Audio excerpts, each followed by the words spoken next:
You walk in from the parking lot, the heat pressing against your skin like a physical weight, and the moment you step through your front door and feel that first blast of cold air hit your face, you do not think anything at all. You just exhale. Maybe you glance at the thermostat, tap it down a degree or two, and move on with your evening, because cool air on demand is about as remarkable to you as water coming out of a faucet. It is invisible. It is boring.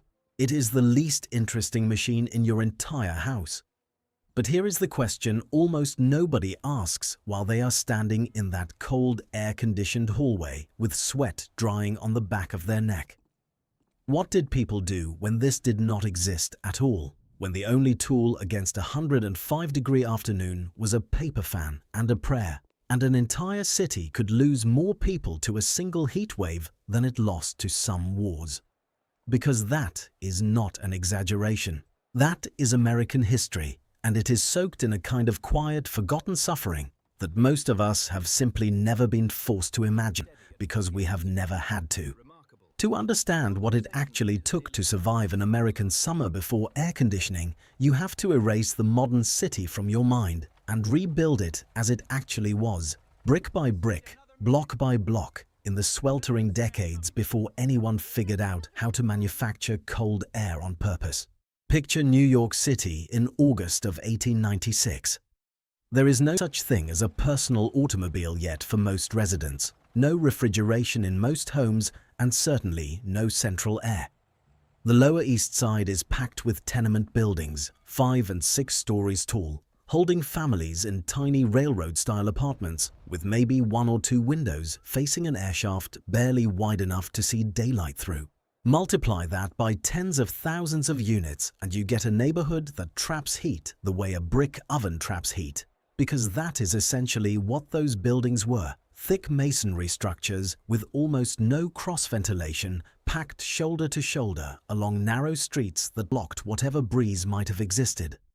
On August 4th of that year, a heat wave rolled into the city and simply refused to leave. Temperatures climbed past 90 degrees during the day, and, this is the detail that historians always come back to, barely dropped below 80 at night. Humidity from the nearby rivers and harbor made the air feel thick enough to chew. For 10 straight days, New Yorkers baked inside those tenements with nowhere to go. And by the time the heat finally broke, an estimated 1,500 people were dead. Many of them infants and elderly residents who simply could not survive nights with no relief at all. Newspapers described horses collapsing dead in the streets from heat stroke while pulling delivery carts, their bodies left rotting in the sun because there were too many of them to remove quickly, adding the stench of decay to an already suffocating city. This was not some rare, once-in-a-lifetime disaster. It was simply what an American summer could become when the temperature refused to break, and there was no mechanical way to fight back. If you were wealthy in that era, you had options that most people did not. You might retreat to a summer home in the mountains of the Adirondacks or along the coast of Maine, where ocean breezes and elevation made the heat tolerable. Families with real money in cities like New York, Philadelphia, and Chicago would simply leave entirely for the worst months, closing up their townhouses and heading north or to resort hotels built specifically to escape the brutal lowland heat. But if you were poor, and the overwhelming majority of Americans in this period were working-class immigrants, factory laborers, or rural farmers, you had no such escape. Your options were far more desperate and far more physical. Families slept on fire escapes in cities like New York, dragging mattresses and blankets out into the open air, risking falls in the dark for the small mercy of a breeze that might drift by after midnight. Public parks became makeshift refugee camps during heat waves, with thousands of city dwellers spreading blankets on the grass of places like Central Park or Chicago's Lincoln Park, sleeping shoulder to shoulder with strangers because staying inside felt like staying inside an oven. Rooftops, known as tar beaches in some immigrant neighborhoods, became nightly gathering spots, families climbing narrow stairwells to lie beneath the stars on hot black tar that had absorbed the sun's heat all day and radiated it back up through the night. Ice, when a family could afford it, was delivered by horse-drawn wagon from ice houses that had cut and stored blocks from frozen lakes and rivers the previous winter, packed in sawdust to slow the melt through the warmer months. An iceman hauling a 50-pound block up 4 or 5 flights of tenement stairs in 90-degree heat was itself grueling, dangerous labor, and the ice itself was a luxury item, not a given, something a poor family might buy in small chunks just to cool a pitcher of water or preserve milk for a single extra day. There was no guarantee that ice would even be available during the worst heat waves, since the demand for it spiked exactly when supply, cut from natural ice the previous winter, was already dwindling in the summer heat. Doctors and public health officials of the era had a name for what was happening to bodies during these events, though their understanding of it was still primitive by modern standards. They called severe cases of heat-related illness sunstroke, and hospitals in cities like New York and St. Louis would see wards fill with patients suffering from what we would now diagnose as heat stroke, dangerously elevated body temperature, organ failure, and death within hours if untreated. Treatment options were limited to ice baths, if ice was even available in sufficient quantity, and fanning patients by hand, sometimes with actual handheld fans, operated continuously by nurses or family members through the worst of the crisis. Infants were especially vulnerable, and infant mortality statistics from major heat waves in this era show shocking spikes, with some historians estimating that a significant portion of deaths during events like the 1896 New York heat wave were children under the age of 2, their small bodies unable to regulate temperature the way an adult's could. This was simply accepted as one of the terrible risks of an American summer, the way we might now accept the risk of a car accident or bad flu season, an ever-present possibility that everyone understood but nobody could actually prevent. The problem did not improve much over the following decades either. In July of 1936, in the depths of the Great Depression and during the broader environmental catastrophe of the Dust Bowl years, a heat wave swept across the central United States that remains, by many measurements, the most severe and widespread in American recorded history. Temperatures in cities like St. Louis, Kansas City, and Chicago soared past 110 degrees Fahrenheit for consecutive days, with some rural stations in states like Kansas and North Dakota recording readings above 120. Crops that had already been devastated by years of drought withered completely in the fields.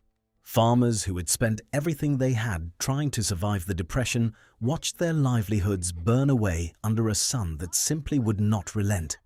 In cities, the death toll climbed into the thousands, with estimates for that single heat wave ranging as high as 5,000 deaths nationwide. A staggering number that gets almost no attention in most retellings of American history, despite rivaling or exceeding the death tolls of major natural disasters that we still discuss constantly today. People slept in bathtubs filled with cool water. They wrapped themselves in wet sheets. They rode streetcars back and forth all night, simply because the motion created a small breeze through open windows, some cities even running late-night trolley routes specifically so residents without any other relief could ride through the dark hours in relative comfort. It is worth sitting with that image for a moment. Entire families riding public transit through the night, not to get anywhere, but simply to survive until dawn. What nobody knew at the time was that the solution to this recurring nightmare was already being built, and not for any reason connected to human comfort at all. In the summer of 1902, a young engineer named Willis Carrier, only 25 years old and fresh out of Cornell University, was working for the Buffalo Forge Company in upstate New York when he was handed a problem that had nothing to do with saving lives from heat stroke. A printing and publishing company in Brooklyn called the Sackett-Wilhelms Lithographing and Publishing Company was struggling with a technical issue that was costing them money. Humidity in their factory fluctuated wildly with the seasons, and that fluctuation caused the paper stock to expand and contract slightly, which threw off the precise registration needed to print multicolor images cleanly. Ink would misalign, colors would blur at the edges, and entire print runs would come out unusable, costing the company time and money they could not afford to keep losing. Carrier was asked to solve a humidity control problem, not a temperature problem, but he understood something crucial that his predecessors had missed, which was that controlling humidity and controlling temperature were deeply connected through the physics of air and moisture. He designed a system that pulled air across cooled coils, which caused moisture in the air to condense out, the same basic principle by which a cold glass of lemonade sweats on a humid day. And by controlling that condensation precisely, he could control both the humidity and the temperature of the air being pumped through the factory. On July 17, 1902, Carrier's design was put into operation at that Brooklyn printing plant, and it worked. The registration problems disappeared. What Carrier had actually built, almost as a side effect of solving an industrial printing headache, was the first modern mechanical air conditioning system, the direct ancestor of the machine, sitting in your wall or your window right now. He would go on to patent his invention in 1906, calling it an apparatus for treating air, a dry, technical name for what would eventually become one of the most transformative inventions in the history of human comfort. For years after that first installation, air conditioning remained almost entirely an industrial and commercial tool, invisible to ordinary Americans. It showed up in textile mills, where humidity control prevented thread from becoming brittle or overly stretchy, depending on the weather. It showed up in cigarette and tobacco processing factories, where the moisture content of tobacco leaves needed to be tightly controlled for consistent product quality. Pharmaceutical companies adopted it to stabilize sensitive chemical processes. But for the average American family sweating through another tenement summer, none of this technology had reached them yet, and it would take a very specific, very human insight to change that. That insight arrived in the movie theater business. In 1925, the Rivoli Theater in New York City installed a Carrier air conditioning system, and theater owners quickly realized they had stumbled onto something extraordinary, not just for the comfort of patrons, but for the entire business model of American cinema. Before air conditioning, movie theaters, like most public buildings, essentially shut down or saw drastically reduced attendance during the brutal summer months, because sitting packed into a dark, poorly ventilated room full of hundreds of other sweating bodies was often more miserable than simply staying home. Summer was considered a dead season for the film industry. But once theaters like the Rivoli began advertising themselves as cooled by refrigeration, using air conditioning as a genuine marketing weapon, something remarkable happened. People started going to the movies specifically to escape the heat, regardless of what film was playing. Theater owners quickly caught on and began plastering their marquees with phrases like 20 degrees cooler inside, turning their theaters into public cooling shelters that happened to also show films. This single business decision effectively invented the entire concept of the summer blockbuster season, an idea so deeply embedded in modern entertainment that most people assume it has always existed, when in reality it is a direct, traceable consequence of Willis Carrier's humidity machine finding its way into show business nearly a quarter century after it was invented to fix a printing problem. If you are enjoying this deep dive into how something this ordinary reshaped American life so completely, go ahead and hit subscribe, because this channel exists for exactly this kind of story, the hidden history, sitting inside objects you touch every single day without a second thought. From there, the cascade of consequences only accelerated, each one building on the last in ways that nobody in that Brooklyn printing plant in 1902 could possibly have predicted. Department stores in the 1930s began installing air conditioning systems as a competitive advantage, luring shoppers in off the brutally hot summer sidewalks with the same 20 degrees cooler promise that had worked so well for movie theaters and retail sales during summer months. Previously, the slowest period of the year for most stores began climbing steadily wherever cooling systems were installed. Office buildings followed the same logic, but for a different reason entirely: productivity. Employers noticed, and eventually studies confirmed, that white-collar workers laboring through 90-degree afternoons without relief made more mistakes, worked more slowly, and suffered more absenteeism than workers in cooled environments.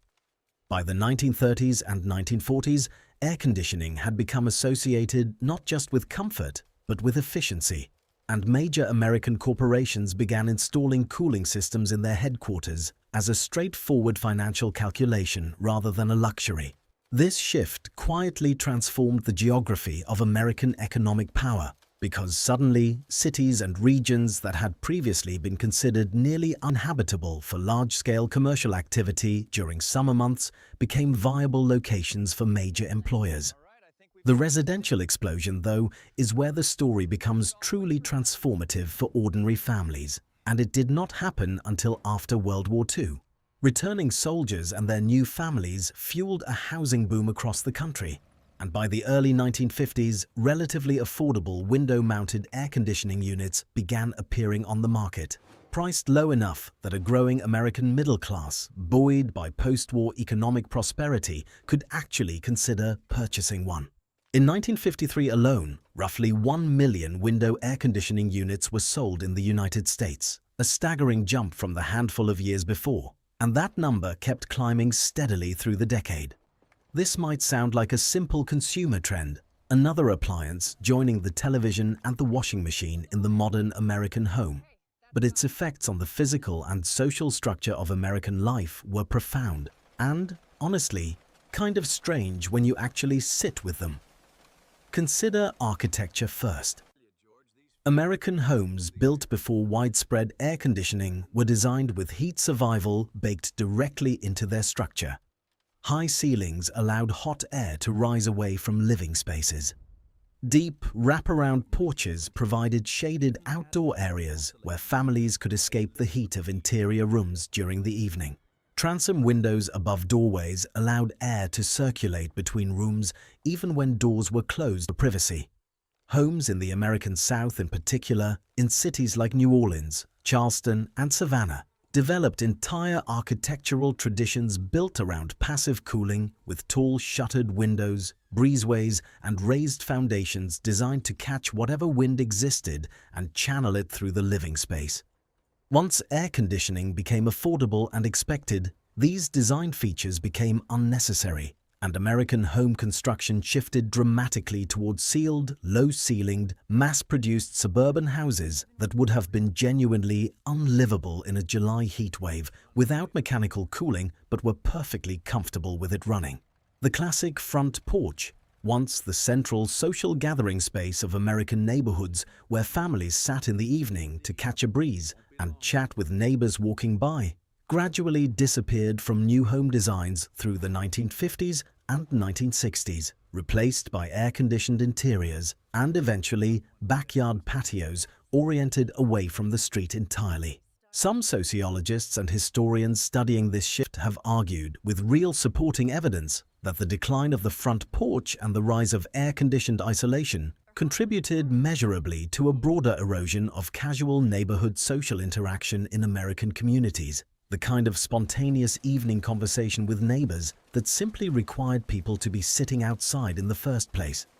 It is a strange thing to consider that a machine designed to solve a printing company's ink registration problem ended up quietly reshaping how often Americans talk to the people living next door to them.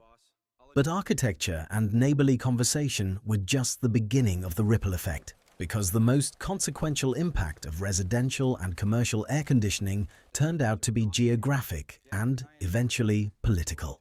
Before widespread air conditioning, large-scale population growth and economic development in the hottest regions of the United States, places like Phoenix, Arizona, Houston, Texas, and much of Florida, was severely limited because summer heat in these regions was genuinely dangerous and often simply unbearable for extended daily living and working. Phoenix in the early 20th century was a modest desert town, its population measured in the tens of thousands, constrained heavily by the reality that summer daytime temperatures regularly exceeded 110 degrees for weeks at a time with essentially no relief. Once affordable air conditioning became standard in homes, offices, and cars through the 1950s and 1960s, This fundamental limitation on population growth simply evaporated.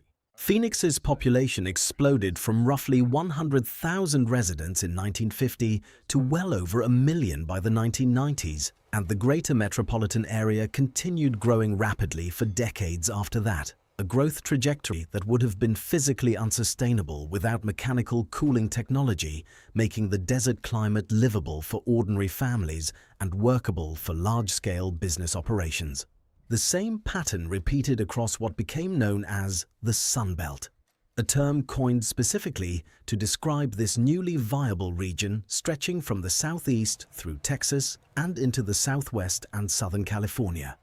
Houston transformed from a mid-sized regional city into one of America's largest metropolitan areas, its downtown skyline of sealed glass office towers made entirely possible by air conditioning systems that allowed workers to function through the city's brutal, humid summer heat.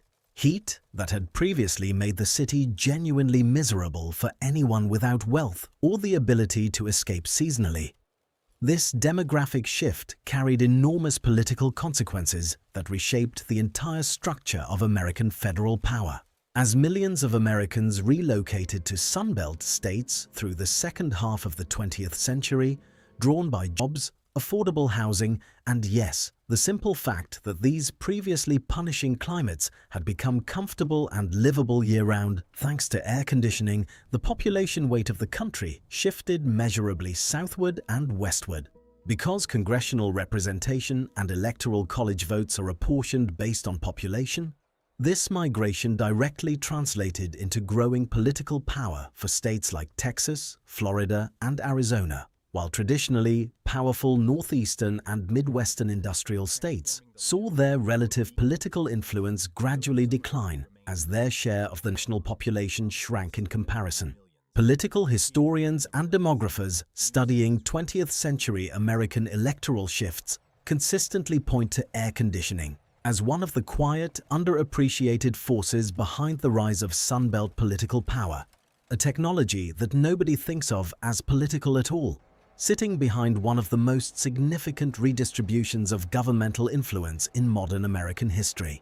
It is a genuinely wild thing to consider that the reason certain states now carry outsized weight in presidential elections traces back, at least in part, to a humidity control machine built for a Brooklyn print shop in 1902. The story takes a darker, more human turn, though, when you look at what happens in the moments when this technology, now so deeply embedded in American life that we forget it is even a technology at all, suddenly becomes unavailable again, even temporarily. In July of 1995, the city of Chicago experienced a heat wave that, in retrospect, revealed exactly how much American society had come to depend on mechanical cooling for basic survival, and exactly how dangerously that dependence could fail the people who could least afford it. Over 5 brutal days, temperatures in the city climbed above 100 degrees, with heat index values factoring in humidity reaching as high as 125 degrees in some readings. This was not, on paper, drastically worse than heat events earlier in the century, but the human cost was staggering in a very specific and heartbreaking way. An estimated 739 people died in Chicago during that single heat wave, and the overwhelming majority of them were elderly residents living alone, many in poor, isolated neighborhoods, many without functioning air conditioning, either because they could not afford the electricity bills that came with running a unit constantly or because they simply did not own one at all. Sociologist Eric Kleinenberg later conducted an extensive study of the disaster, and his research revealed something genuinely haunting: that isolated elderly residents, particularly those who lived alone and had limited contact with neighbors or family, were dying alone in their sweltering apartments, sometimes for days before anyone even realized something was wrong. Bodies were discovered by mail carriers noticing uncollected mail piling up, or by neighbors noticing a smell that shouldn't have been there. The city's morgue became so overwhelmed with bodies that refrigerated trucks, ordinarily used for food transport, had to be requisitioned as temporary morgues lined up outside the county building because there was simply nowhere else to put the dead. This detail alone of refrigerated food trucks pressed into service to hold human remains because a heat wave had killed more people than the city's morgue could accommodate captures something profound about what happens when the invisible machine we all depend on is simply absent from someone's life, whether by poverty, isolation, or circumstance. The 1995 Chicago heat wave stands as a stark modern reminder that the danger described at the start of this story, the danger of the 1896 New York heat wave and the 1936 nationwide catastrophe, never actually disappeared. It simply became selectively invisible, hidden away in the apartments of people too poor, too isolated, or too forgotten to have access to the technology that the rest of society now takes completely for granted. And there is a bitter irony sitting at the very center of this entire story, one that historians and climate researchers increasingly point to as one of the strangest feedback loops in modern technological history. Air conditioning, the invention that has saved countless lives from heat-related death and made entire regions of the country livable, is itself a significant driver of the very warming trend that makes summers increasingly dangerous in the first place. Air conditioning units consume enormous amounts of electricity, and in a country where much of that electricity still comes from burning fossil fuels, cooling our homes contributes directly to the greenhouse gas emissions warming the planet overall. Beyond electricity consumption, many older air conditioning and refrigeration systems used chemical refrigerants, chlorofluorocarbons, and later hydrofluorocarbons that turned out to be extraordinarily potent greenhouse gases and, in the case of the earlier chemicals, directly responsible for depleting the ozone layer that protects the planet from harmful solar radiation. So the machine built to protect humans from dangerous heat has, across a century of widespread adoption, quietly contributed to making the underlying problem, extreme heat itself, measurably worse over time. Cities have also discovered a related, more immediate irony that widespread air conditioning use actually raises outdoor temperatures in dense urban areas because every air conditioning unit works by pumping heat from inside a building to outside it, meaning millions of units running simultaneously during a heatwave dump. Enormous quantities of extra heat directly into city streets, intensifying what urban planners call the heat island effect, and making the outdoor experience of a heat wave measurably hotter in cooled cities than it would otherwise be.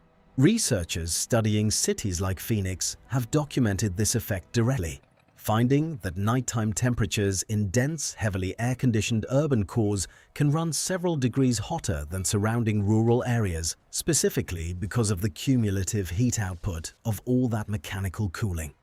This creates a genuinely uncomfortable modern paradox that connects directly back to where this story began. As climate change drives global temperatures higher and heat waves become more frequent, more intense, and more prolonged, demand for air conditioning is climbing rapidly, not just in the United States but across the entire world, particularly in rapidly developing nations in Asia and the Middle East, where rising incomes are finally putting mechanical cooling within reach of hundreds of millions of people for the first time. Global energy researchers project that electricity demand for cooling could rise by staggering percentages over the coming decades as this trend continues, which means the very technology helping protect billions of people from dangerous heat is simultaneously accelerating the warming trend that makes that protection increasingly necessary. It is a loop with no obvious exit, a machine that saves lives while quietly making the underlying crisis worse, built entirely by accident from an engineer's attempt to keep printing ink from smudging on paper. So think again about that moment at the very beginning of this story, walking through your front door after a brutal, sweaty day outside, feeling that blast of cold air hit your face without a single conscious thought crossing your mind.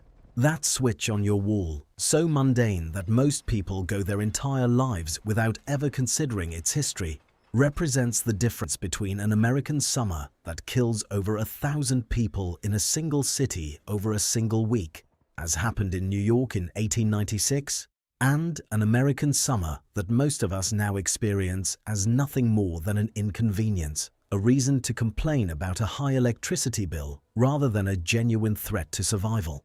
It represents the reason Phoenix and Houston exist as sprawling modern metropolises rather than sparse desert outposts. It represents a redistribution of American political power that shifted the country's electoral center of gravity southward over the span of a single human lifetime. And it represents, in its more tragic corners, the quiet, isolated deaths of elderly Chicagoans in 1995 who simply did not have access to the very technology that everyone around them had long since stopped even noticing. An engineer named Willis Carrier, 25 years old, trying to stop ink from smudging on paper in a Brooklyn printing plant back in 1902, could not possibly have imagined that his humidity control machine would eventually reshape American architecture, American entertainment, American demographics, American politics, and the literal survival odds of tens of millions of people across an entire century. That is the strange hidden power sitting behind the most boring machine in your house, the one you will walk past again tonight without giving it a second thought. If this kind of story, the kind that takes something completely ordinary and traces it back to a hidden history of survival, invention, and consequence nobody ever talks about, is the kind of thing you enjoy, make sure you are subscribed because there are a lot more of these hidden histories sitting quietly inside objects you use every single day without ever once wondering where they actually came from.